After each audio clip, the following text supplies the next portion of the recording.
รอท่าสร้างครอบครัวแม่นเลยโอ้ยสถานะตอนนี้เป็นอะไรมีแฟนเลยยังโสดโอ้ยแม่บางหมู่บ้านนี่เพิ่นคายเป็นส่วนเลยยกเป็นส่วนเลยกับนี่เนาะโอ้เท้ายกเป็นส่วนนี่อยากลบตอนนี้เฮาขึ้นมุมสูงป้องบ้านเพิ่นภาษาปะโกะเฮาเอิ้นว่าอนัวเหรออนัวซอยค่าธรรมเนียมนี่รายเท่าใดเพิ่นเอาค่าธรรมเนียมบ่แม่นสมมุติว่าล้านหนึ่งเอาล้านหนึ่งต่อ 5,000 โอ้คือว่าถูกแท้สบายดีทุกคนสบายดีพ่อแม่พี่น้องเอายินดีต้อนรับทุกคนเข้าสู่ช่องคมชนเผ่ากระโดอีกครั้งในคลิปนี้คมอยู่ที่ชนบทเมืองสมุยแขวงสารวันอยู่ที่หมู่บ้านปีไฮเนาะหมู่บ้านปีไฮนี่ก็จะเป็นหมู่บ้านชนเผ่าปะโกะได้การปากกันเว้ากับเข้าใจกันง่ายในบ้านเฮาเอายินดีต้อนรับทุกคนที่อยู่ภายในและต่างประเทศเนาะเข้ามารับชมในแรงวันนี้เนาะตอนนี้คมข่าวสดอยู่ที่ชนบทบ้านปีไฮด้วยทุกคนออมหอบในหมู่บ้านเพิ่นตอนคมเปิดคลิปก็ได้เห็นผู้พาป่าไม้งามๆสิเลยทุกคนโอ้ยสุดยอดนี่อันนี้คือความอุดมสมบูรณ์ป่าไม้หมู่บ้านเพิ่นป่าโถเดี๋ยวเราจะกลับมาลิ้นมาสัมผัสบรรยากาศในหมู่บ้านปีไฮนั่นเองนี่อันนี้เราสามารถขึ้นทางยังมีอีกเขื่อนซาดบ้านแปลนของกระเจ้า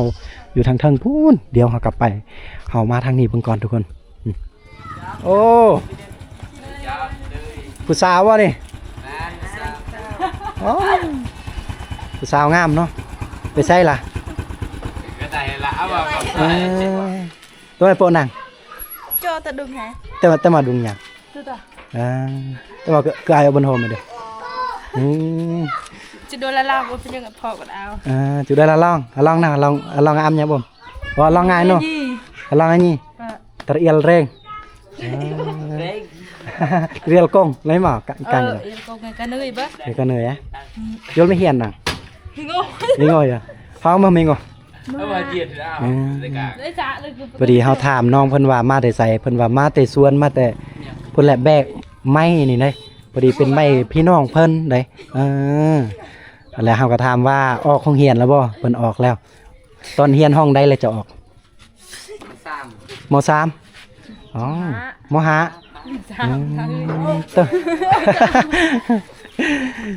ออกห้องเฮียนแล้วจะเฮ็ดยังต่อบัดนี้เฮ็ดเวียกรอท่าสร้างครอบครัวแม่นเลยโอ้ยสถานะตอนนี้เป็นอะไรมีแฟนเลยยังโสดโอ้ยแม่นบ่คนงามปานนี้ยังว่าโสดเนาะเวียกเสือบ่อยากจะเสือสายตาจากภาพกดดันต้องมาปวดด่าไปก็ไม่กันไม่โจเลยเขาดุ้งไหมตัวกูลองชาราลองก็ไม่ชาราลองไงเสียเลยเบื่อคือไอ้ปอแม่เบื่อต้องมาเบื่อต้องมากูแม่เลยต้องมาเบิ่งโกแฮจอดพอดีเฮาว่าสิไปเบิ่งเพิ่นไปแบกไม้เอามาทำไมน่ะแล้วเยอะฮะต่างโอ้ซื้อน้องต่างอายุจักปีเลยเนาะน้องล่ะ17 ปียังโสดอยู่โอ้สาวชนเผ่าปะโกะก็งามได้บ่ได้ปรากฏตัวซื่อๆได้เอาบัดนี้เพิ่นสิไปแบกไม้ช่วยพี่น้องเพิ่นสิคนไม้เอาจังน้อยผู้ว่าเจ้าหายโอ้เดี๋ยวสิเขาจะไปเบิ่งเพิ่นได้เนาะเพิ่นพูดแหละเนาะเพิ่นไปแบกไม้สบายดีวัยรุ่นแท้โอ้นี่เพิ่นแต่วัยรุ่นเลยก็กันนะแม่เพชรคือวิ่งกันนะแม่กันยังขอบใจนี่พอดี FC ทางบ้านเฮาได้จำเนาแชร์เอาโปรแมนิกเวลาพี่ให้อะไรขนาดคอมเมนต์อีกขอบใจนะติดตามเดอะเพจลังพอดีเจอ FC หมู่บ้านเพิ่นเองได้โอ้บ้านเพิ่นได้มีแต่คนหล่อๆเนาะเอาผู้สาวทาง Facebook ถ้าผู้ใดสนใจผู้บ่าวทางชนบทเฮานี่เต็มทุกคนรอเด้อเขื่อนซานบ้านแป้นโอ้เขื่อนแบบดังเดิมเลยได้เขื่อนไม้โบราณสมัยตะกี้หาเบิ่งได้ยากบางชนบทบางหมู่บ้านแทบจะบ่ได้มีคือว่าได้เขื่อนแต่ละยุคแต่ละสมัยมันก็เปลี่ยนไปเนาะบางคนก็เฮ็ดแบบเขื่อนงามเขื่อนกอจังซี่เอา เฮาว่าเฮาน่าจะขึ้นไปทางหน้าทุกคนเลยขึ้นมาแล้วก็ลงมาทางพี่แล้วก็ออกมาพี่เลยเนาะเอาเดี๋ยวบัญชวนกูนี่ว่ะ ขออนุญาตจับมือด้วยกันอันนี้คือรถไทยซิ่งหรือว่ารถซิ่งนั่นเอง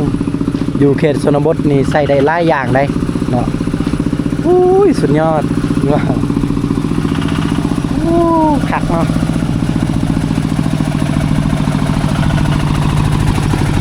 หางอกไงจะเป็นไม้แปลกเยี่ยมเพิ่นบรรทุกได้ไล่โตนเติบได้ทุกคน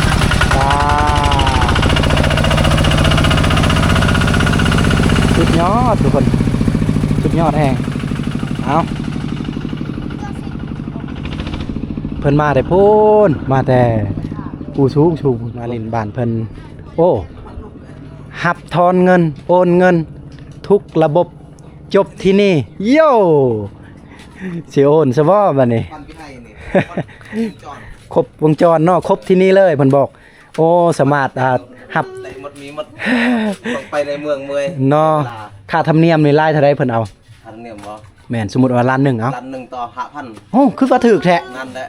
มันน่าก็ล้านหนึ่งต่อ 5,000 กีบแม่นซ้ำนี่นึงน่าบัดนี้ บริการอย่างดีเนาะ น่ะของเฮาเองบ่นี่ แม่นๆของ เอ เราเอง อสบายดีโอ้ยโยดีโอ้อันนี้ภรรยาบ่นี่ แม่น อ๋อได้ลูกจักคนแหละ ลูกซองเลย 2 คนสิใช้เลยลูกนี่ นี่ อันนี้เลยโอ้เป็นบ้าวเลยนี่ โอ้ได้เสื้อพ่อคักๆนี่บ้าวรอเนาะพอดีเพิ่นมีห้านสะดวกซื้อทุกคนห้านน้อยๆอยู่บ้านเพิ่นนี่สิมีแซ่แข้งแซ่หยังครบจบเนาะ ครบ เอาผู้ใดไกลไปไกลมาเรือผู้ใดไปหามาสู่บ้านเพิ่นกันนี่เด้อทุกคนอย่าลืมมาอุดหนุนมาแหวะช่วยกันเพิ่นได้เนาะเอาประมาณนี้เครื่องคล่องก็ครบโดยเอาสิขึ้นลิ้นทางเทิงก่อนโดยโอ้น้ำมันนี่มากอยู่เนาะน้ำก๊อกนี่ขาดแล้วบัดมากับมาบัดมากับบ่มา อากาศมันแห้งแรงด้วยน้ำกระบอก แมนอากาศปั่นป่วนนี่โอ้เฮือนทีเลยติดกันเลยเนาะจะเป็นอ้ายเป็นน้องเลยก็สิว่ากระเจ้าอยู่แน่บ่แน่อะไรอยู่บ้านเพิ่นเพราะว่าเนื่องจากว่ายามนี้ก็คือทุกคนฮู้แหละเฮ็ดสวนได้เนาะเฮ็ดไร่ไถสวนเฮ็ดนาเฮ็ดสวนมันต้นบ่แลอาชีพชาวบ้านเพิ่น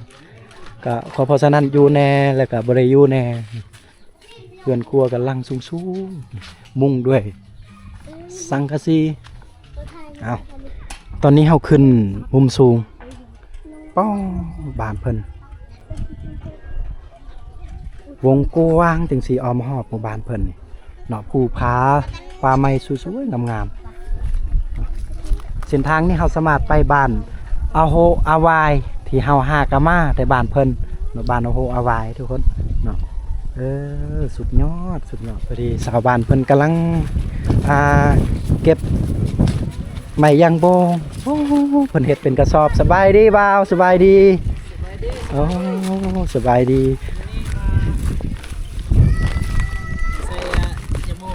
โอ้ใส่กระสอบแข่งคักแล้วเนาะบัดนี้เนาะคักแล้วโอ้โธ่นี่แข่งคักไปทุกคนตาก2 มือเต็มป้าแม่นแล้ว2 มือนี่เกือบว่าอยากเลือแห้งแหละเนาะเบิ่งดิทุกคนนี่ป้าโลไล่บันไดเพิ่นมาซื้อโล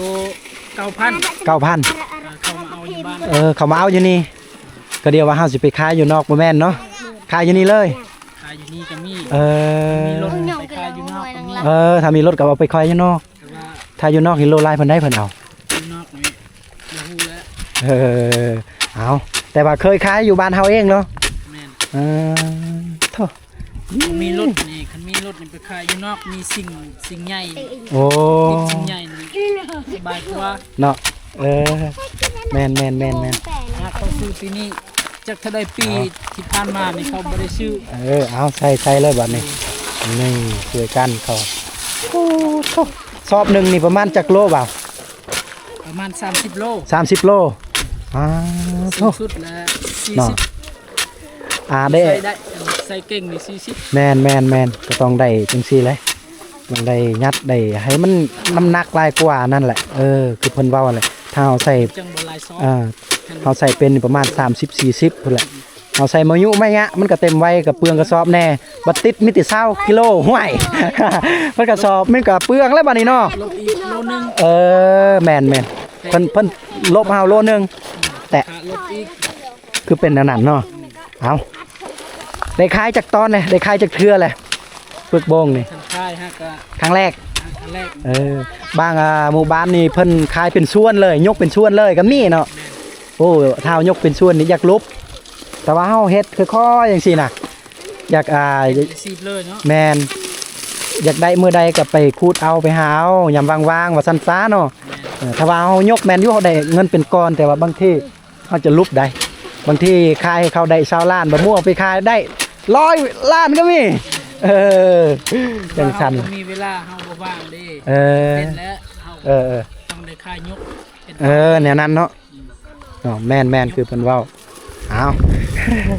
เพิ่นใส่ลูกหลานเพิ่นเองนี่แหละปีแล้วเขาบ่ได้ซื้อแค่เขาบอกอัพปีนี้แหละได้ราคาดีเนาะปีนี้ได้ราคาดีปีที่ผ่านมานี่บางที่ผู้ตัดทิ่มละก็มีแม่นนะแม่นรัฐบาลบอกให้ปลูกเด้อเอาซื้อเป็นกระสอบเพิ่นเฮ็ดประมาณ30เอาต่ำกว่า30โลเอาสมเสยเด้อเอาสิเลาะลิ้นก่อนหมู่บ้านเพิ่นก็ยังมีให้เห็นคาเฟ่ได้ทุกคนเลยกาแฟเพิ่นปลูกจะเป็นกาแฟก้างหรือว่าโรบัสต้านั่นเองที่เฮาฮู้เนาะนี่สายพันธุ์โรบัสต้าก็ปลูกงามมันทนได้ต่อทุกสภาพการเลยตัวนี้เนาะแต่ว่าราคามันอยากตกแน่เนาะบ่สูงปานใดบ่คืออาราบิก้าแต่ถ้าว่าอาราบิก้านี่มันปลูกยากทุกคนเนาะบางทีก็ทนแดดทนหยังบ่ได้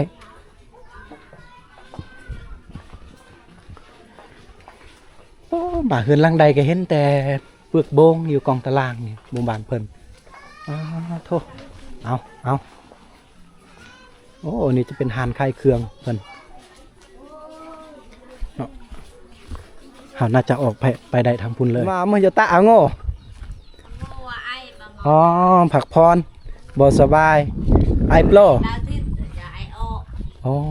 เจ็บกระเพาะเป็นกระเพาะป้าไอออกแปลว่าเจ็บกระเพาะบ่ได้ซื้อยามากินบ่มีเงินเพิ่นว่าบ่มีเงินซื้อยาพอเพิ่นได้ไปไสแหละอ้ายเพิ่นทำงานไปทำงานอยู่เมืองนอกแม่นมีแนวกินมีข้าวกินแม่นปีนี้มันแห้งแล้งอึดข้าวกูที่มีเหือแห้งแน่จักหน่อยก็ไปพุ่นแหละไปรับจ้างอยู่ในเมืองไปรับจ้างบอนที่ใครแน่แล้วบอนที่หาเงินหาคำตักกูให้อาไก่ดิคุณอ้าวนี่จะเป็นลูกเพิ่นนี่แต่แพงแต่กระดาษไหนทั้งว่าเลยปกตะลาก็บ่อยติ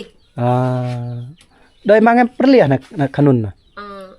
เขาถามว่าเส้นทางตัวนี้ก็เจ้าเที่ยวไปเรื่อยๆแบบไปบ้านตลอดโอ้พี่น้องเอ้ยในมื้อนี้คมต้องขอโทษขออภัยหลายๆเฮาถ้าว่าขอโทษหลายๆเฮาบ่ได้ไปบ้านตลอดได้ถ้าบ่นี่เฮาอยากไปบ้านตลอดอยู่แต่ว่าโอกาสเวลาเฮามันน้อยเฮาบ่ได้ไปเพราะว่าอันนี้คนบ่สบายเจ็บป่วยคนลูกหลานเพิ่นก็บ่มีนี่อยู่ในเฮือนซ่านบ้านแฟนเพิ่นทางนี้จะเป็นเฮือนครัวเพิ่นได้โอ้จ้านี่หมอแม่กาแฟกระโปะอีหยังนี่เพิ่นเก็บเพิ่นไว้เพิ่นมัดเมียนอยู่นี่โธ่นี่เต็มเลยอย่างนี้ทุกคนเอาถอยลังมาจักหน่อยนี่ทางนี้ก็สิมีก็สิมีห้องน้ำเพิ่นแน่แล้วก็ยังมีอีกเขื่อนพี่น้องเพิ่นได้อยู่หั่นญาติพี่น้องพอดีเฮาขึ้นมาฮอดนี่ก็สุดแล้วเนาะ พอดีทางหลังพุ่นก็สิเต็มแต่ธรรมชาติต้นไม้ใบหญ้าเอานี่กินเอาบ่ละไว้เนาะโลนไว้เอาวันนั้นเด้อสิไปหาลิ้นก่อนนี่ลิ้นบ้านเพิ่นนี่เส้นทางนี่รถจักรก็อยากไปยากได้แต่ว่าก็ยังไปได้อยู่ลงไปหาเฮือนพี่น้องเพิ่นอยู่ทางนี้ส่วนหลายก็จะเป็นรถซิงค่อยๆลงเอาให้ได้อยู่ถือว่ารอดอยู่ได้ทุกคนก็ยังอยู่อ้อมหอบหมู่บ้านเพิ่นได้บ้านเพิ่นก็หลายขอบหลายครัวเนาะร้อยป้ายได้บ้านใหญ่ไงอีกบ้านหนึ่งที่เขตเมืองสมุยเฮากับบ้านใหญ่เติบแล้วก็ครอบครัวหลายเติบแล้วก็เฮือนซานบ้านแฟนก็เต็มแต่ว่าเฮือนไม่แปลนได้เบิ่งลวดลายฝีมือของชนเผ่าเฮานี่ก็บ่ธรรมดาได้อันนี้จะเป็นสร้างอยู่หมู่บ้านเฮาเองได้เฮ็ดเฮือนนี่โธ่แต่ถ้าว่าเฮาทาสีนี่งามเลยได้เฮือนเพิ่นนี่เดี๋ยวเพิ่นเฮ็ดแบบสไตล์แบบชนเผ่าเฮาเลยทุกคน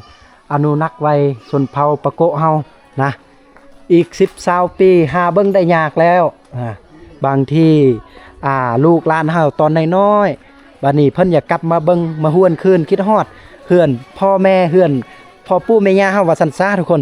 เพิ่นกลับมาเบิ่งนี่ปู้เพิ่นสิคิดฮอดแหละอ้าวจ๊ะเอเลยบ่ในเบะตันแดนเลยบ่เอาถามมาข้างในนี่ก็เฮาก็นอนอยู่บ่ใช้ชีวิตแปลว่านอนอยู่ได้เนาะหม้อแม่กาแฟกระปกเพิ่นก็ประมาณนี้เลยเอา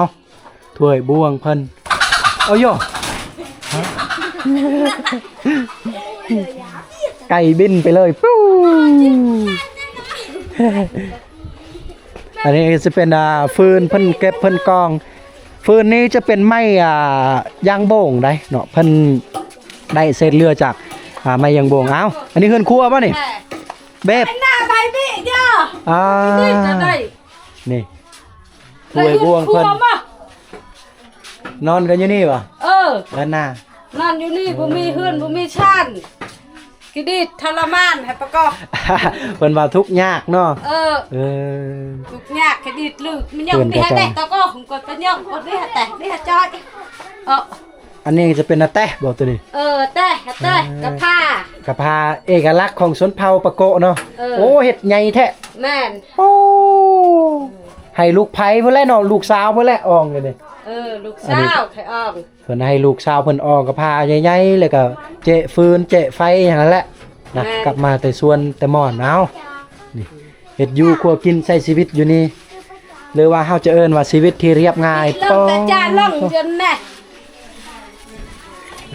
เด็กน้อยเพิ่นเต็มอยู่นี่โธ่จนบ่ฮู้เฮาสิเลาะในได้เลยจนวินหัวนะตัวนี้หมู่บ้านเพิ่นหลายครอบครัวแล้วก็ติดกันเลย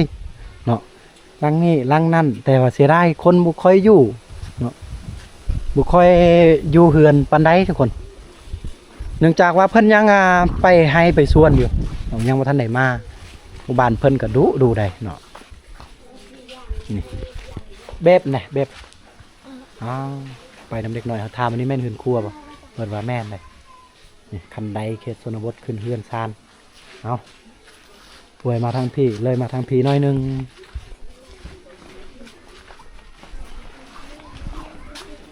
กล่องตารางพลิตโอ้เด็กน้อยเนาะเอา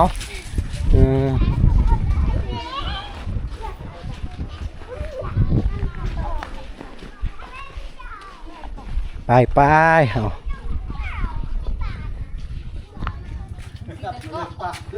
แต่มาจอนี่พวกหอมด่าคือพวกหอมไก่แท้น้ำบกเฮาว่าคือไปอาบน้ำไก่แท้น้ำมันบกก็เลยจำเป็นต้องได้ไปไก่ไปแหละโธ่น้ำเซน้ำห้วยไปดังพูนดูเขาได้เป็นลักพุ่นเนาะปลาย่างเอาเลยโธ่วิธีชีวิตชาวบ้านคักๆทุกคนนี่ตอนนี้พอดีเฮ็ดยังเนี่ยเอามาตาญานัวโอ้ซานน่าจะเชื่อยังวะสวิงกับโบแมนเนาะแมนสวิง ก็อยากคล้ายคือประมาณนั้นแหละอันจับปลาอันซ่อนกุ้งซ่อนหวกพุ่นแหละนี่ไปน้ำเซนี่เราจะเห็นวิถีชีวิตชาวบ้านเพิ่นจะจับปูจับปลาจับห้อยอย่างนี้แหละตัวนี้เพิ่นใส่ไอ้ตายจังตายใช่บ่ม Tan tết มันลำม่อมไม่แต่อ่ะ Paul chết โปรเจกต์ก็คือคายทึกแท้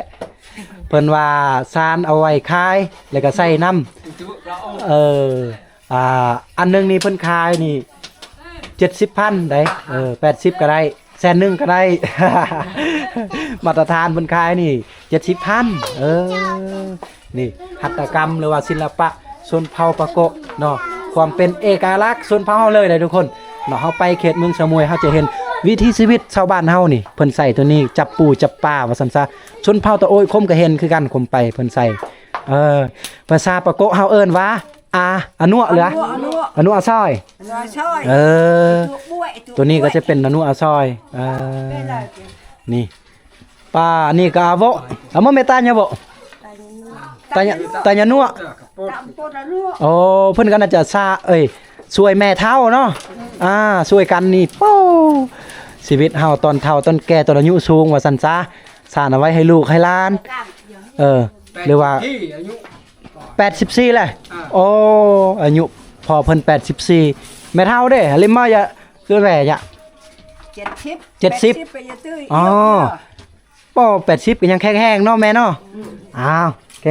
งๆเด้อนี่โอ้ทางบ้านเฮานี่เพิ่นว่าขาดน้ำบ่เด้เนาะมันบกเลย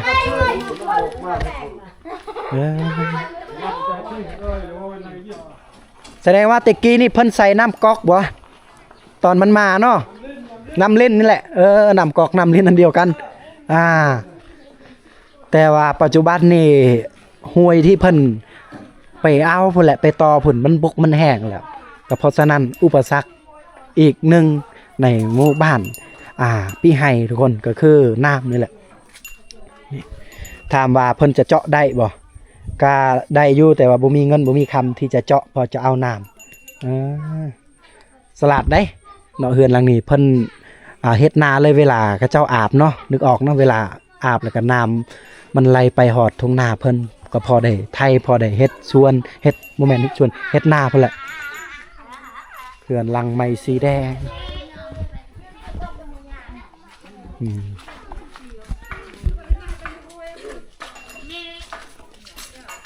แต่มาละเย้าโจรน่ะมาอย่าตายเขาถามว่ามาแต่ไสแล้วพุ่นนี่เขาว่าเขาเจ้าหยิบเครื่องยินดีว่าไม่ยีมาหยิบนี่ปอแต่มออย่าเรียนจบเรียนอะไรเรียนได้มาโหยบ่มพอดีเฮาถามว่าสร้างตัดหยิบเพิ่นว่าเฮาถามว่าเฮียนแต่ไสคือว่าตัดเป็นเพิ่นว่าบ่ได้เฮียนแต่ว่าเป็นเองโอ้คักนี่น่าฝึกเอาแล้วก็เป็นเลยบัดนี้เนาะชิ้นได้ยังนี่ชิ้นปะโกะลวดลายชิ้นปะโกะอย่าคล้ายคือนะชิ้นกมุได้ทางภาคเหนือของประเทศลาวเฮาแต่มีอยู่ภาคใต้อยู่เมืองสมุยแขวงสารวัตรเฮาเบิ่งนี่ทุกคนอันนี้ก็จะเป็นชิ้นชนเผ่าปะโกะจักกันยังจักแบบเหยียบเอาคือสมัยเด็กกี้เนาะหน้าใส่ตีนเอาจึบแต่ว่าบ้านเพิ่นมีไฟฟ้าได้เนาะแต่ว่าคือว่าแหละเพิ่นก็ยังใส่แบบจักแบบดั้งเดิมในการตัดหยิบเบิ่งได้ยากในการใส่ชีวิตแบบนี้นี่หยิบธงให้ลูกให้หลานหรือว่าให้ชาวบ้านเพิ่นให้แม่เฒ่าหน้า ให้แม่เฒ่านี่ว่าบ่แม่นอันนี้เอื้อยจ้ะวะอีมาเหรอไอ้เต้อาม่าโอ้จะเป็นป้าเพิ่นโอ้ป้าเจ้ามีลูกจักคนแหละป้าเชลำยาแก้ไหมโชงโอ้ป้าเพิ่นมีลูก5 คนเลยอยู่ไส้ลุงเพิ่นไปไส้เลยตัวมาอายป่ะอยู่เฮือนโอ้ลุงเพิ่นอยู่เฮือนเนาะเอาเฮือนครัวเพิ่นไผกอกแก๊กนี่นี่ลูกเพิ่นอยู่ข้างใดเอา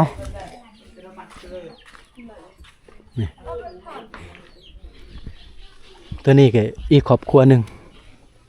เนาะที่เราเห็นป้อ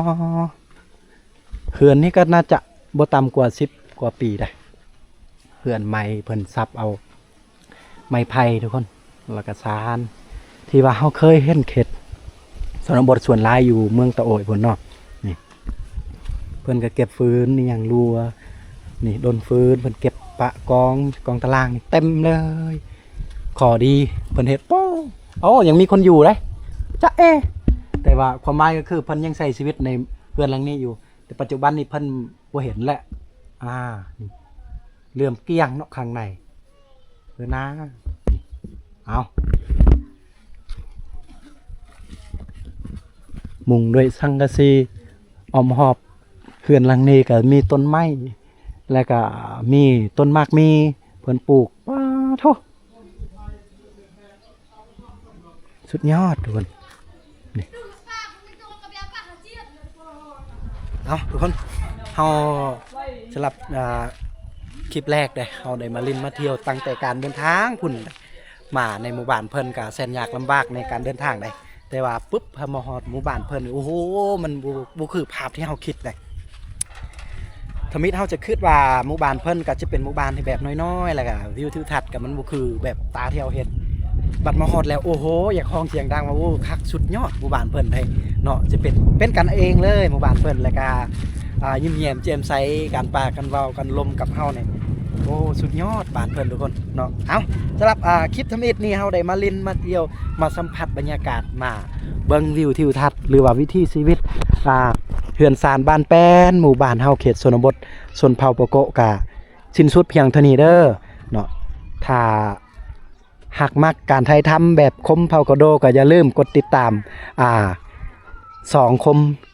เผ่ากระโดได้เด้อทุกคนเนาะอย่าลืมกดกระดิ่งแจ้งเตือนเพื่อจะบ่พลาดคลิปใหม่ๆที่อัปเดตให้ทุกคนนะได้รับได้ชมได้เบิ่งได้เห็นเอา